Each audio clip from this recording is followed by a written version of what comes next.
रेहाना और रवि की शादी के वक्त रवि के पास कुछ नहीं था। रेहाना, तुमने मुझसे शादी करके एहसान किया है। मुझसे ज्यादा तो तुम कमाती हो। अरे तो क्या हुआ, एक दिन आएगा रवि कि तुम खूब पैसा कमाओगे। मुझे तुम पर पूरा विश्वास है। रवि और रेहाना खुद को स्टैंड करने के लिए पूरी मेहनत करते। रेहाना, मैं नौकरी नहीं करना चाहता हूँ। तो कोई बात नहीं, मैं नौकरी करके घर चलाती हूँ, तुम बिजनेस सेट करने की कोशिश करो। एक दिन रेहाना, तुम जानती हो, मैंने जो विज्ञापन बनाने वाली कंपनी खोली थी ना, उसे बड़ी ब्रांड का ऑफर आया है। अब हम लोगों के दिन प्यारे न्यारे हो गए हैं। मैं जानती थी रवि कि एक दिन तुम सेटल हो जाओगे। रवि का काम अच्छा चल जाता है। एक दिन वो रेहाना से कहता है, रेहाना, अब हम लोगों का बच्चा भी हो गया है। बहुत छोटा है वो। उसका ख्याल कैसे रखेंगे हम? कैसे क्या, मैं गांव से माँ को लेकर आ जाती हूँ। नौकरी से हाफ डे ले लिया करूंगी। अभी तो वो छोटा है, स्कूल जाने तक मैं मैनेज कर लूंगी। देखो रेहाना, मैं अब अच्छा कमा रहा हूँ। तुमको नौकरी करके परेशान होने की कोई जरूरत नहीं है।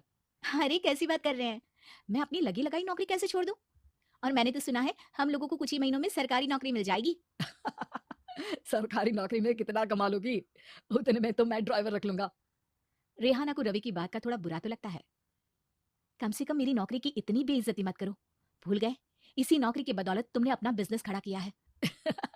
अरे वो तो मैं किसी के भरोसे भी कर लेता। देखो, अपने बच्चे को संभालो, घर का काम करो। अब बाहर जाती तुम अच्छी नहीं लगती हो। रेहाना रवि के कहने पर नौकरी तो छोड़ देती है, लेकिन अब बड़े से घर में उसकी कीमत किसी नौकर से कम नहीं होती। एक दिन रवि का दोस्त आता है। भाभी, हम लोग तो आपको तब से जानते हैं जब से आप लोग शादी होकर इस शहर में आए थे। आपकी बदौलत ही सारा बिजनेस खड़ा हुआ है। ये किस्मत तो आप ही की है भाभी। हाँ हाँ भाई, हमारी मेहनत तो कुछ है ही नहीं। अरे होगी, लेकिन भाभी की किस्मत के आगे कुछ नहीं। दोस्त वहां से चला जाता है, लेकिन रवि का गुस्सा सातवें आसमान में होता है। देखा कैसे बोल रहा था। अरे बिल्कुल अच्छा आदमी नहीं है ये। कैसी बात कर रहे हैं आप? प्रशांत भैया तो बहुत अच्छे इंसान है रवि। कैसे उन्होंने हमारे मुश्किल वक्त में हमारा साथ दिया था। अरे था पैसा तो साथ दिया, नहीं तो कौन पूछता है। रवि का व्यवहार पैसा आते ही अलग हो गया। वो बंदे को बंदा नहीं समझता। घमंड से घिरे रवि ने तो एक दिन हद ही कर दी। रेहाना, मैं अब तुम्हारे साथ नहीं रह सकता हूँ। क्या? क्या बकवास कर रहे हो रवि? क्या कहना चाहते हो? और क्यों नहीं रह सकते तुम मेरे साथ? देखो, मुझे कोई और पसंद है और उसने साथ रहने पर बस यही शर्त रखी है कि मुझे तुम्हें तलाक देना होगा। रेहाना, जो कि एक स्वावलंबी महिला थी, उसने बिना देर किए रवि को कह दिया, कोई इश्यू नहीं, मुझे पैकिंग में 4 दिन का वक्त लगेगा, लेकिन तब तक मैं तुम्हारे साथ नहीं रहूंगी। 4 दिन के लिए तुम कहीं और शिफ्ट हो जाओ, मैं घर से निकलूंगी तो बता दूंगी। रवि घर छोड़कर चला जाता है। रेहाना को दुख होता है, वो रोती है, लेकिन व्यवहार से स्ट्रांग रेहाना को पति के वापस आने का और उसे सबक सिखाने का पूरा भरोसा था। फिर एक दिन, अरे शुशिका, कब शादी करोगी तुम मुझसे? यार मैंने तो सोचा था तुम शादी से पहले मुझे विदेश लेकर जाओगे, महंगी कार दिलाओगे। अरे सब दिला दूंगा, लेकिन पहले मुझसे शादी तो कर लो। हाँ हाँ, क्यों नहीं। मैं कुछ दिनों के लिए अपने मम्मी पापा के पास जा रही हूँ और लोगों से अपनी शादी की बात करूंगी। अरे शुशिका, कैसे रहूंगा मैं तुम्हारे बिना? अब तो शादी ही होने वाली है हम लोगों की। शुशिका रवि को छोड़कर चली जाती है। रवि घर आता है, जहां रेहाना को ना पाकर उसे सब अजीब लगता है। घर तो रेहाना के बिना कुछ नहीं है। बच्चे की याद भी आ रही है। चलो एक वीडियो कॉल कर लेता हूँ। रवि रेहाना को वीडियो कॉल करता है, लेकिन रेहाना फोन नहीं उठाती। रात को सोते वक्त मन कर रहा है मुन्ने को गले लगा लूं। चलो कोई ना, शुशिका से शादी के बाद मेरे और भी बच्चे होंगे। अगले दिन रवि ऑफिस जाता है, जहां टीना खड़ी होती है। सर, आपने अपने नए ऐड के लिए मॉडल की रिक्वायरमेंट डाली थी ना, मैं उसी के लिए आई हूँ। रवि टीना को देखकर खुश हो जाता है। अब शादी हो गई है तुम्हारी? नहीं सर, बस अच्छा सा हैंडसम और अमीर लड़का देख रहे हैं मेरे मम्मी पापा।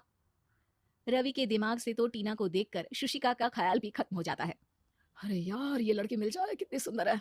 शुशिका तो इसके आगे कुछ नहीं है। आ, अब क्या तुम्हें ऐसा नहीं लगता कि मुझसे मिलकर तुम्हारी ये खोज खत्म हो गई है?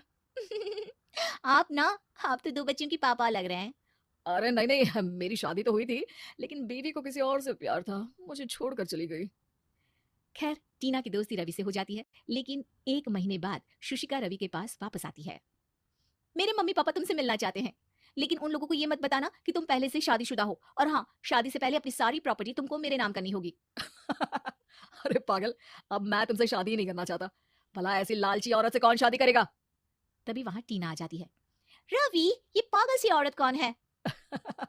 देखो, तुमने ही कह दिया ना पागल, तो पागल ही है। पता नहीं कौन है, कह रही है शादी कर लो, लेकिन शादी से पहले अपनी सारी प्रॉपर्टी मेरे नाम कर दो। हम्म, बोल तो सही रही है। वैसे तुम जानती हो मेरी एक सहेली है, उसके पति ने उसे पैसा आते ही छोड़ दिया, जबकि उसको खड़ा करने वाली ही मेरी सहेली थी। और मुझे भी भरोसा नहीं है। अगर मैं भी तुमसे शादी करूंगी तो तभी जब तुम मेरे नाम अपनी सारी प्रॉपर्टी कर दोगे। अरे हाँ हाँ, क्यों नहीं, बिल्कुल कर दूंगा। रवि और टीना की शादी की तारीख तय हो जाती है। वो अपनी सारी प्रॉपर्टी के कागज लेकर शादी वाली जगह पर पहुंचता है, लेकिन वहां टीना आती नहीं। रवि टीना को मैसेज करता है, कहाँ हो? सॉरी, मैं तुमसे शादी नहीं कर सकती, मुझे तुमसे भी ज्यादा पैसे वाला मिल गया। रवि को गुस्सा आ जाता है। वो गुस्से से सारा डेकोरेशन तोड़ रहा होता है कि वहां रेहाना आ जाती है। सर क्या हो गया, क्या डेकोरेशन पसंद नहीं आई आपको? अ, तुम तुम यहाँ क्या कर रही हो? मैं यहाँ की डेकोरेटर हूँ, क्या आपको पसंद नहीं आई यहाँ की सजावट? रवि दौड़कर रेहाना के गले लग जाता है।